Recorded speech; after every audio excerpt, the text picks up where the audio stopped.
Chapter 1. Two Ships. The race began in the summer of 1910. On June 1st in London, a black ship, the Terra Nova, went down the River Thames to the sea. Thousands of people stood by the river to watch it. They were all excited and happy.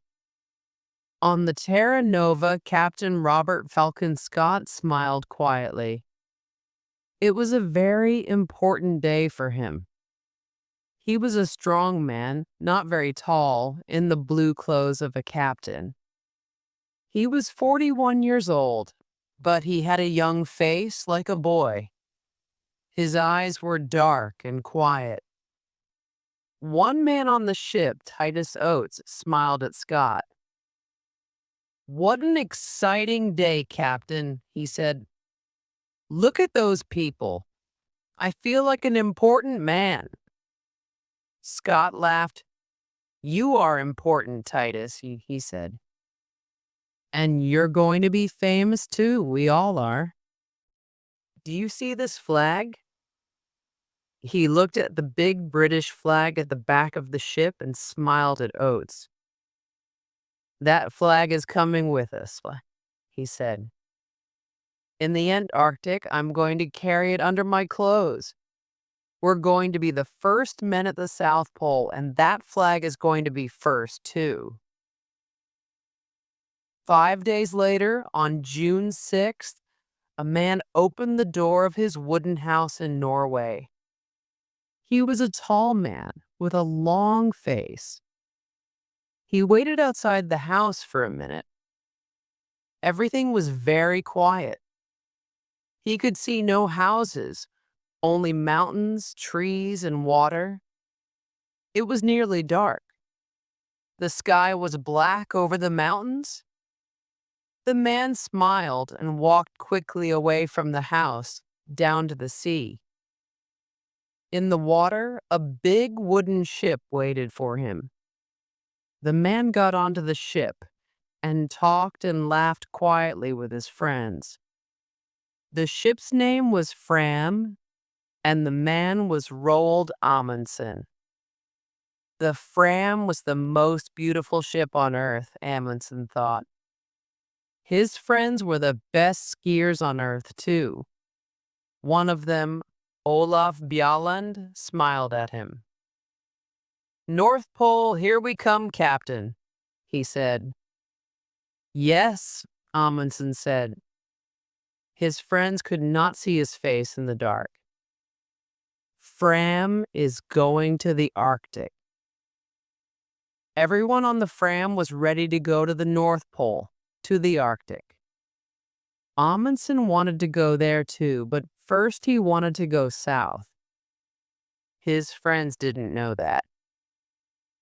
At midnight on June 6th, the Fram moved quietly away from Amundsen's house, out to sea. Chapter 2. The Race.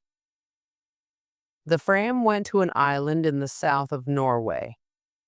It was a very little island, with only one small wooden house, 2 trees, and nearly 100 dogs.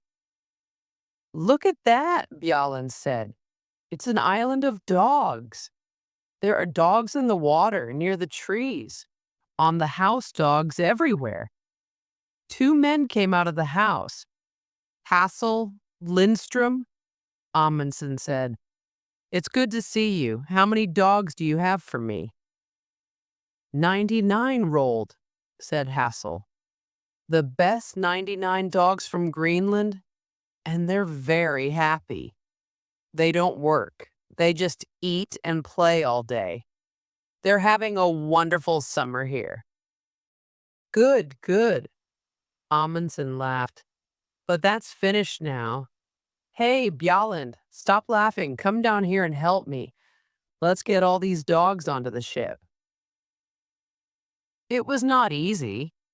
The dogs were fat and strong, and they didn't want to go on the ship. But at last, after 3 hours' hard work, all 99 were on the ship. and the Fram went out to sea again. The men were not happy.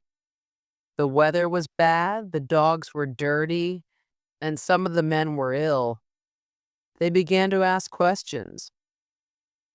"Why are we bringing dogs with us?" asked one man, Johansson. "We're going thousands of kilometers south past Cape Horn and then north to Alaska. Why not wait and get dogs in Alaska?"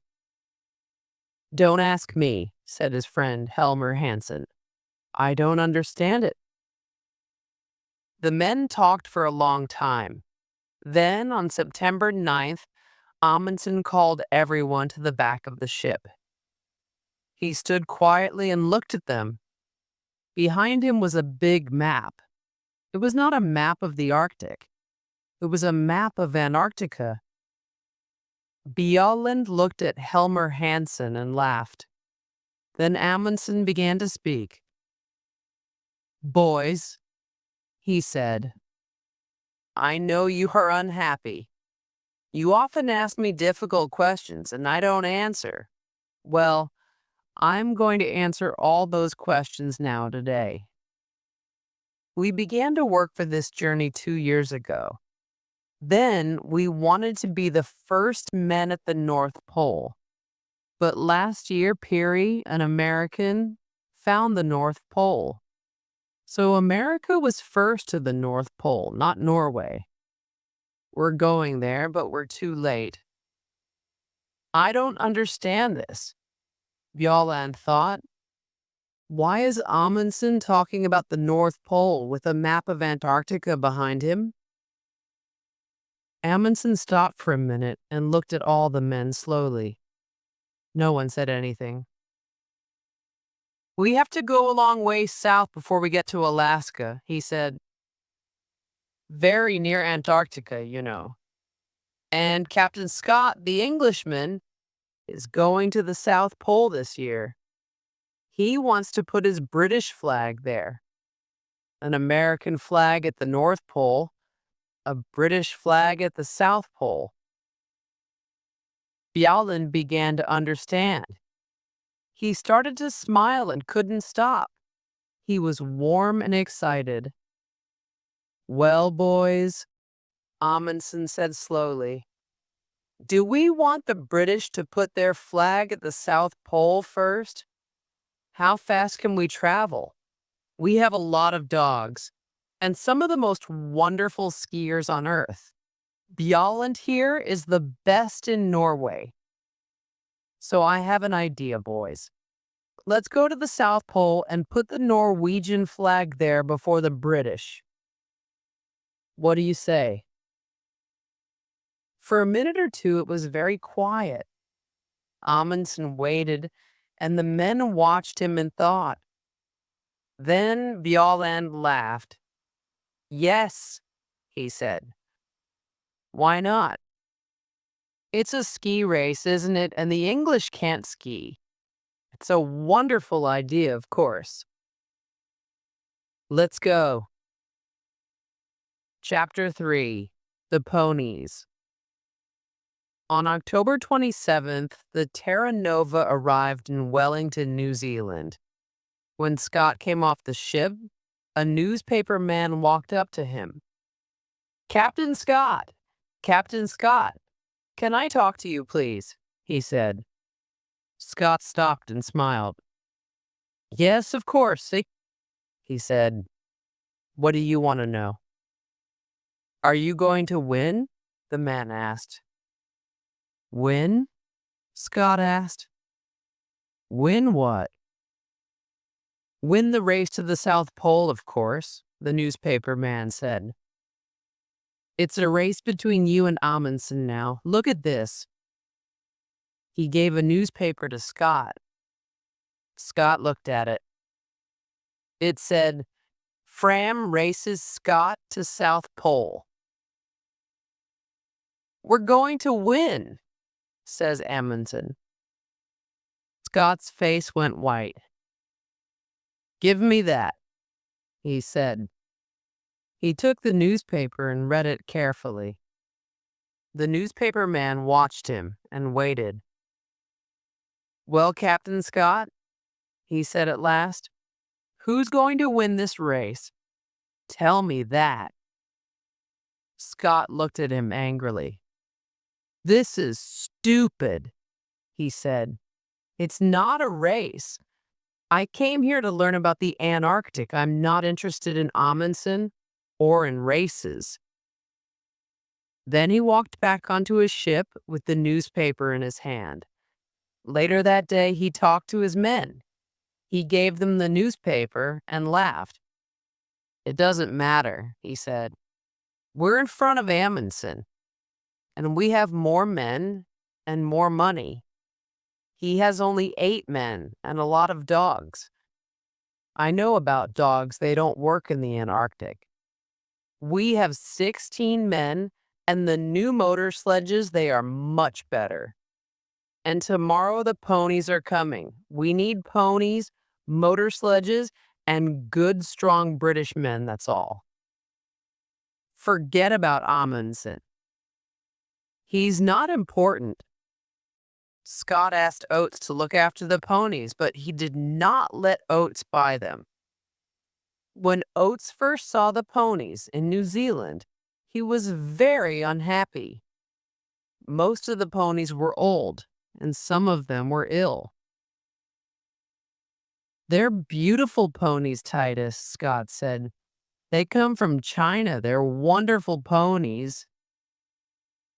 Oates looked at them angrily and said nothing. Then he asked, "Where's their food, Captain?" "Here." Scott opened a door. Oates looked inside. He thought for a minute.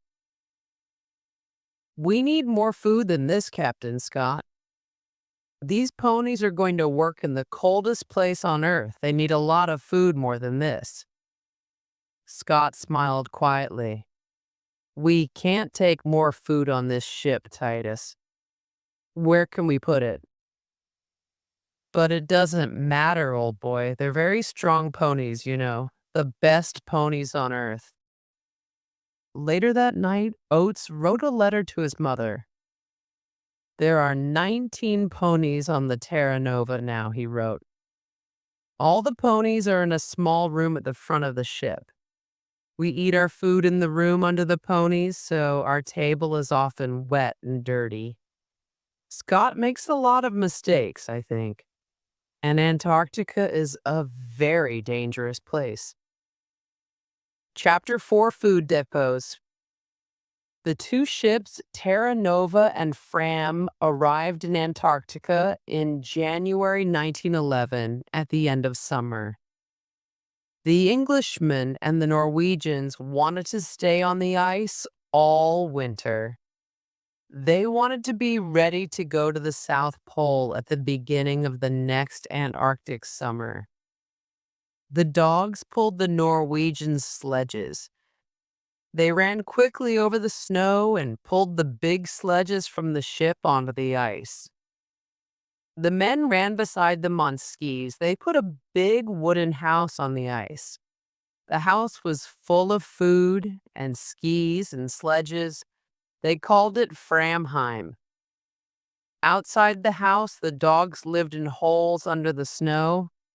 When the house was ready, the men made their first journey south. Before the winter, they wanted to take a lot of food south and leave it in depots. For the long journey to the pole, they needed a lot of food, and they couldn't carry it all with them. On February 10th, 5 men, 3 sledges, 18 dogs, and half a ton of food left Framheim and went south. It was easy. The weather was warm for the Antarctic, between -7 degrees centigrade and -17 degrees centigrade. The snow was good, and the dogs and skis went fast. They went 50 or 60 kilometers every day. After 4 days, they reached 80 degrees south and made the first depot. Amundsen made his depot very carefully. It was very important to find it again. next summer. So he put a big black flag on top. Then he put 10 flags to the east of the depot, each flag half a kilometer from the next, and 10 flags to the west. So there were flags for 5 kilometers to the left of the depot and 5 kilometers to the right. Then they went back to Framheim and took some more food south, this time to 82 degrees south. This time it was harder. The temperature was sometimes 40 degrees centigrade, and there were strong winds with a lot of snow. The dogs and men were very tired, and the tents and boots were bad. At the second depot, they put out 60 flags to help them find it again. They came back to Framheim on March 23rd. It was nearly winter in the Antarctic. Their ship Fram was far away now near South America. They were alone on the ice. Oates went with Scott to make the first British depot. They left Cape Evans on January 25th. There were 13 men, 8 ponies, and 26 dogs. The dogs were faster than the ponies. They ran quickly over the top of the snow, but the ponies' feet went through it. Every morning, the ponies started first and the dogs started 2 hours later because they ran faster. At night, the dogs made warm holes under the snow, but the ponies stood on top of the snow. It was minus 20 degrees centigrade. After 15 days, Oates talked to Scott. There was a strong wind, and the 2 men's faces were white with snow. 3 of these ponies are ill, Captain, Oates said. They can't go on. Don't be stupid, Oates, Scott answered. They're good, strong animals, the best ponies on earth. Not these 3, Oates said. They're ill and unhappy, and now they can't walk. Let's kill them and leave the meat here in the snow. We can eat it, or the dogs can. Of course not, Scott said angrily. These ponies are our friends. They work hard for us. I don't kill my friends. 3 days later, 2 of the ponies were dead. Scott's men were slower than Amundsen's. It took them 24 days to get to 80 degrees south. They made a big depot there and put 1 large black flag on top of it. Then they went back to Cape Evans. Their camp was on an island in the ice, and the sea ice moved sometimes. There were holes in the ice and black seawater under it. One day, 7 ponies went through the ice into the sea and died. 1 motor sledge also went into the sea. Chapter 5. A long, cold winter. It was dark for 4 months. Outside the wooden house at Framheim, it was often minus 60 degrees centigrade. The dogs lived in warm holes under the snow. The men stayed in the house and worked in their rooms under the snow. The skis and sledges came from the best shops in Norway, but Bjaaland wasn't happy with them. He changed a lot of things on the skis and sledges. Soon the sledges were stronger than before. The skis were better and faster too. All the Norwegians worked hard. They looked after their dogs and worked on their equipment, the sledges, skis, tents. Every day they thought about their journey to the pole and talked about it. And every day Amundsen thought about Scott. One day in midwinter, he talked to his men. Let's start early before Scott, Amundsen said. Remember, Scott has more men than us, and he has motor sledges too. Perhaps they can go faster than us. Bjaaland laughed. Oh, no, they can't go faster than me, he said. On snow, Nothing can go faster than a good man on skis. We don't know, Amundsen said. You're the best skier in Norway, but you get tired and dogs get tired too. Motor sledges don't get tired. They can go all day and all night. Johansen laughed angrily. That's stupid, he said. Perhaps the motor sledges can go all night, but the Englishmen can't. The English can't win. Rolled, they don't understand snow, but we do, and they're too slow. Perhaps, Amundsen said, but I want to win this race. So we're going to start early. Do you understand? It was quiet and warm inside Framheim.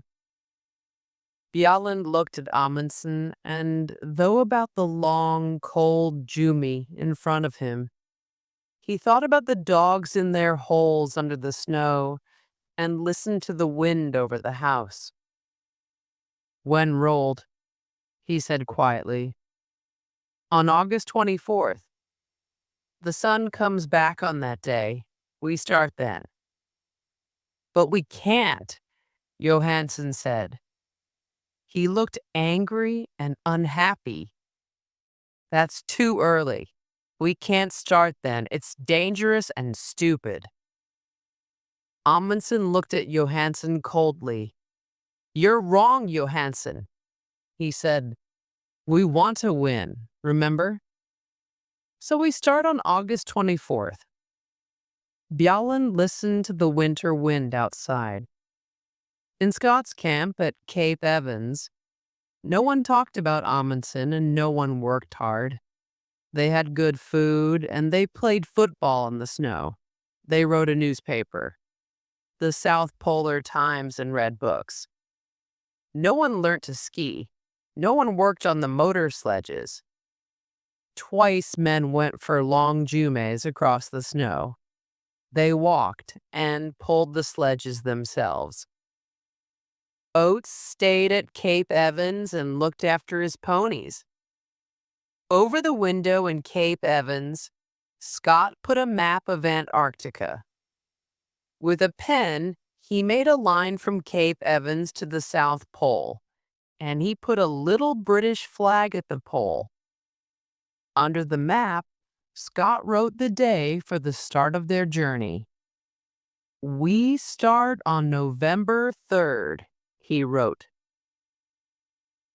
Chapter 6. A Bad Start. On August 23rd, the Norwegian sledges were ready. They took them outside, and the dogs pulled them across the ice. The sun came up for a half an hour, but it was too cold, minus 46 degrees centigrade. They could not travel in that weather. They went back to Framheim and waited. They waited 2 weeks until September 8th. Then, with the temperature at minus 37 degrees centigrade, they started. They ran happily across the snow to the south, 8 men, 7 sledges, and 86 dogs. Only Lindstrom, the cook, stayed behind in Framheim. At first, everything went well. They went 28 kilometers on Saturday and 28 kilometers on Sunday. It was easy. Then, on Monday, the temperature went down to minus 56 degrees centigrade. There was white fog in front of their faces. They couldn't see anything, but they traveled 28 kilometers. That night, in their tents, they nearly died of cold. Next day, they stopped and made snow houses. Inside the snow houses, it was warm, but everyone was unhappy. I told you, Roald, Johansen said. Even September is too early. We can't travel in this cold. Do you want us to die? Let's go back and wait for better weather. Amundsen was very angry. He was angry with Johansen, but he was angry with himself too. He knew Johansen was right. "All right," he said slowly. "We can go on to the depot at 80 degrees south, leave the food there, and then go back. We can't do more than that." It was 37 kilometers to the depot. The wind was in their faces all day. 2 dogs died on the way. At the depot, they did not stop. They put out the food and the flags, turned round, and went north. At last, the wind was behind them. The dogs ran quickly, and the men sat on the empty sledges. They went faster and faster. It was like a race. Amundsen was on Wisting's sledge, and soon he, Wisting, and Hansen were 3 or 4 kilometers in front. Soon they were alone. They traveled 75 kilometers in 9 hours, and they reached Framheim at 4 o'clock that afternoon. Bjalland arrived 2 hours later with 2 more men. But the last two, Johansen and Prestrud, went more slowly. Their dogs were tired, their feet were wet and cold, they had no food, and they were alone in the dark. The temperature was minus 51 degrees centigrade. They reached Framheim at midnight. Next morning, Johansen was angry. In front of everyone, he said, "You were wrong, Roald. September was too early. I told you, but you didn't listen. And then you left us alone and we nearly died in the cold. You're a bad captain. I'm a better captain than you are." Amundsen was very angry, but at first he said nothing, because he knew that Johansen was right. Then, that evening, he gave a letter to Johansen. It said, You aren't coming to the pole with me. When I go south, you can take some dogs and go east to King Edward VII land. You can go with Prestrud and Stubberud. You can be the first men to go there, but not to the South Pole." The Norwegians stayed in Framheim and waited. They lay in bed, listened to the wind outside, and thought about Scott and his motor sledges. Chapter 7. Motor Sledges and Mountains. Scott had 2 motor sledges now. They were the first motor sledges in the Antarctic, the first on Earth. On October 24th, the motor sledges started south from Cape Evans. 4 men went with them, but Scott stayed at Cape Evans for another week. Oates was unhappy. He wrote to his mother, "We had a very bad winter here. I don't like Scott. We were here all winter, but he didn't learn to ski or to drive dogs. Our equipment is bad and he doesn't think about other people. I'm going to sleep in his tent on the journey, but I don't want to." On November 1st, Scott and Oates and 6 more men left Cape Evans with 8 sledges and 8 ponies. The ponies walked slowly because their feet went down into the snow. It was hard work for them, and they got tired very quickly. They traveled 13 or 14 kilometers in a day. Behind the ponies came Mears with 1 sledge and some dogs. Mears knew how to drive dogs. Every day, Mears started 2 hours after the ponies and arrived 2 hours before them. After 5 days, they found the motor sledges. The Norwegians began again on October 20th. There were 5 men this time: Amundsen, Bjalland, Wisting, Hassel, and Hansen. They had 4 sledges and 48 dogs. There was a lot of wind and fog. On the first day, Wisting's sledge suddenly stopped, and the back went down. "Come on, you dogs," he said angrily. "Pull, pull." At first, nothing happened. Then slowly, the sledge moved again. Wisting looked down over the side of the sledge. Under the snow, there was a 50-meter hole. "Did you see that?" Amundsen said. "The ice wants to eat us men, dogs, sledges, everything." On the fourth day, they reached the depot at 80 degrees south. There was a bad snowstorm, but they found the flags easily. Next day, the men stayed in their tents, and the dogs played in their holes. Under the snow, they were all happy.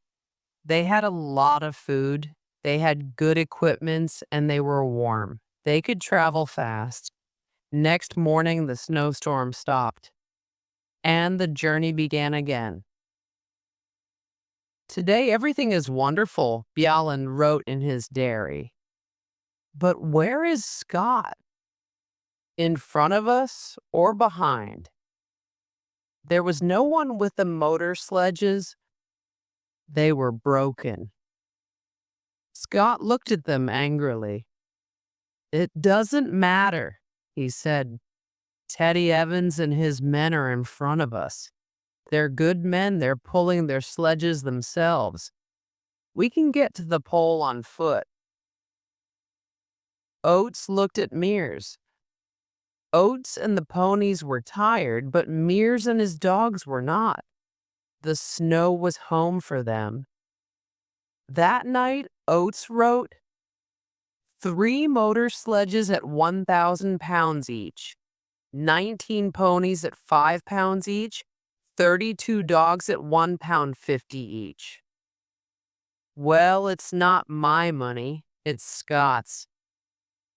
On November 21st, one of the ponies died. On November 11th, the Norwegians saw the mountains. The mountains were very high, some of the highest on Earth. Bjaaland smiled. "There's good skiing up there, Roald," he said. "But can dogs get up there too?" "Of course they can," Amundsen said. "Come on."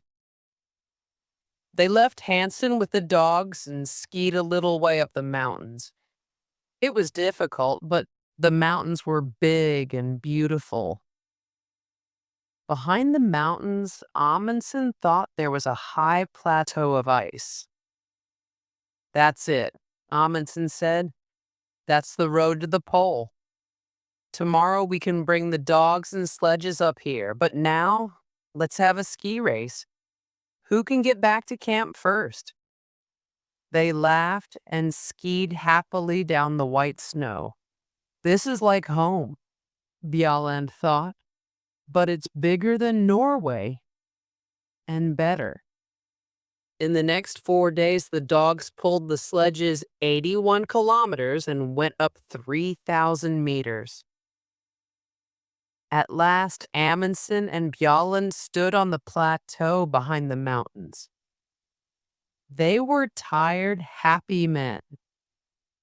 Bjaaland looked back at the mountains. "Can a motor sledge get up here?" he asked.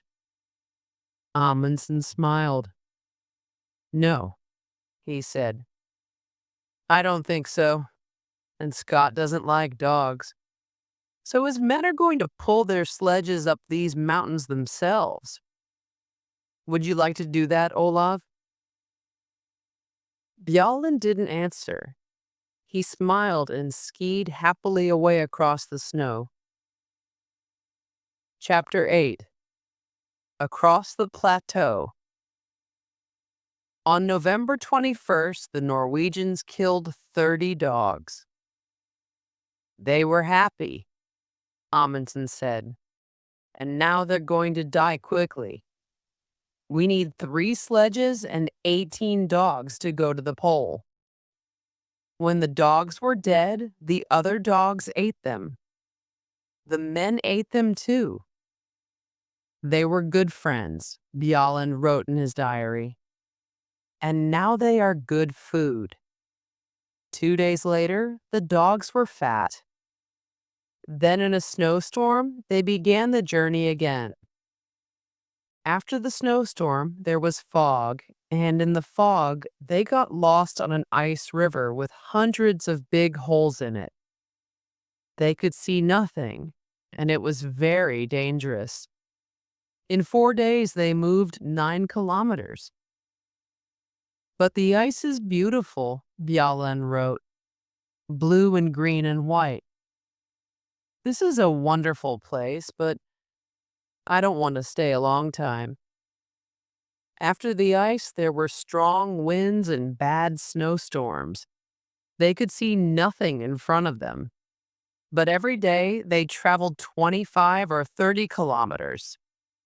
Then, on December 9th, the sun came out. They were at 88 degrees, 23 minutes south 175 kilometers from the pole. 5 more long days, Bjaaland wrote. That's all now. But where is Scott? For 4 days, Scott's men stayed in their tents near the mountains. There's a bad snowstorm outside, Oates wrote. It's too cold for the ponies, and our clothes and skis are bad too. On December 9th, Oates killed the ponies. They were tired and ill, and they could not walk up to the plateau. Then Mears and his dogs went back to Cape Evans. We can pull the sledges ourselves, Scott said. We can do it, we're all strong men. There were 2 sledges and 8 men. They went 24 kilometers a day.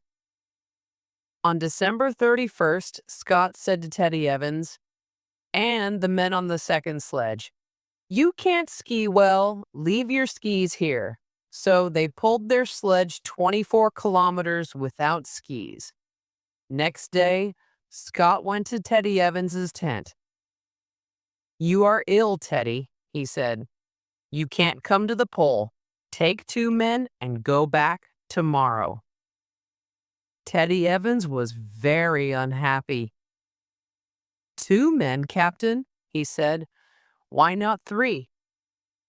"Because Bowers is going to come with me," Scott said. "He's strong, we need him." "But you have food on your sledge for 4 men, not 5, Evans said.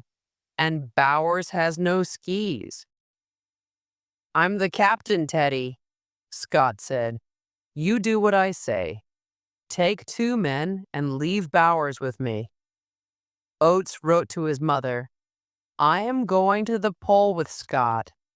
I am pleased and I feel strong." But in his diary he wrote, "My feet are very bad. They are always wet now, and they don't look good." On January 4th, Scott's men left Teddy Evans and went on.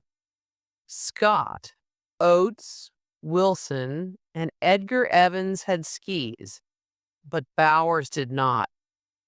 They were 270 kilometers from the Poelse. December 14th, 1911 was a warm, sunny day. 5 Norwegians skied over the beautiful white snow. It was very quiet. No one spoke. They were excited and happy. 6 more kilometers, Bjaaland thought. Is there a British flag? I can't see a flag, but look, Hassel said. What's that over there? Bjaaland left his sledge and skied quickly away over the snow. What is it? He thought. Is it? No. It's nothing, he called. There's nothing there? Nothing. 3 kilometers, too. Rolled. Hansen called to Amundsen. Go in front of me, please. It helps my dogs. That's not true, Bjaaland thought. His dogs are running well today. But Hansen wants Amundsen to be first. The first men at the South Pole. They skied on and on over the beautiful snow. Stop, Amundsen said. He waited quietly for his men. This is it, he said. Bjaaland looked at him. But there's nothing here, he said. Amundsen smiled. Oh, yes, there is, he said. There's something very important here, Olaf. Very, very important. What's that rolled? We're here now. Isn't that important? Olaf? The four men stood on the snow and looked at him. Then, slowly, they all began to laugh. Chapter 9. The End of the Race. The Norwegians stayed 2 days at the pole. They left a tent there with a Norwegian flag on it. Inside the tent, they left some food, a letter for the King of Norway, and a letter for Scott. They left some more black flags near the pole and 128 kilometers north. Then they skied away, back to the north. It's a beautiful day, Bjaaland wrote. The sun is warm, the snow is good. But the dogs run too quickly, I can't get in front of them. They found their depots easily. There were 10 between the pole and Framheim. Each depot had a lot of food. They laughed and skied quickly down the mountains. Often they skied 50 kilometers a day. On Friday, January the 26th, 1912, they came back to Framheim. It was 4 o'clock in the morning. Inside the wooden house, Lindström, the cook, was asleep. Amundsen walked quietly to his bed. Good morning, Lindström, he said. Is our coffee ready? The black flags waited at the pole. What's that, Captain? Bauer said. Over there? Where? Scott asked. What? Oh my God. They all saw the small black flag in the snow, 2 kilometers in front of them. Slowly, they pulled their sledge to it. Next day, January 17th, 1912, they found the tent and the Norwegian flag. Near it, Scott took the British flag from under his clothes and put it up. In his diary, Scott wrote, "This ice a very bad day. We are all tired and have cold feet and hands. It is minus 30 degrees centigrade, and there is a snowstorm. Great God, this is an awful place." They turned north, 5 tired, unhappy men in the coldest, emptiest place on earth. On March 13th, 1912, Scott's wife, Kathleen, looked at her morning newspaper. Norway's flag at South Pole, it said. She looked at it for a long time and then began to cry. What's the matter? Her friend asked. My poor, poor husband, Mrs. Scott said. What's happened to him? Where is he now? Scott's men were always hungry. There were not many depots and they were difficult to find. We need to find the next depot today, Oates wrote. But how can we find one black flag in all this snow? It's very difficult. And there is food for 4 men, not 5. They were all tired and ill, too. Oates's feet were black now, and he could not feel them. On February 16th, Edgar Evans died. On the 17th, they were past the mountains. At the depot there, they ate one of the dead ponies. Then they went on 10, 11, 12 kilometers a day. They were ill because their clothes were not warm and they didn't have much food. The temperature was sometimes minus 40 degrees centigrade. On March 7th, Scott looked at Oates's feet. They were big and black. "I can't pull the sledge now," Oates said. "It's very difficult to walk. Am I going to lose these feet, Captain?" Scott looked at Oates's feet and said nothing. On March 9th, they found another depot, but there was not much food. Slowly, they walked on. Oates's feet were worse every day. March 17th was Oates's birthday. He was 32. He lay in the tent and listened to the wind outside. He was very cold, very hungry, and very, very tired. He wrote a letter to his mother and gave it to Wilson. Then he got up and opened the door of the tent. He stopped in the door for a minute. Scott, Wilson, and Bowers looked at him. They didn't speak. "I'm going outside for a minute," Oates said. "I may be some time." They didn't see him again. At Cape Evans, the Englishmen waited. On December 11th, Mears and the dogs came back. On January 3rd, Teddy Evans and his 2 men arrived at Cape Evans. The Terra Nova came and went. Winter began. Scott did not come. The Englishmen waited all winter at Cape Evans. Then, on October 26, 1912, they started for the south. 2 weeks later, they found a tent. There were 3 bodies in the tent: Scott, Wilson, and Bowers. They put the bodies under the snow. Then they took the men's letters and diaries and went north to Cape Evans again. In Scott's diary, they read, "Oates died like a good Englishman. We all did. Please remember us and look after our families. We did our best." No one found Oates's body, but he is there somewhere under the snow and the wind in the coldest, emptiest place on earth.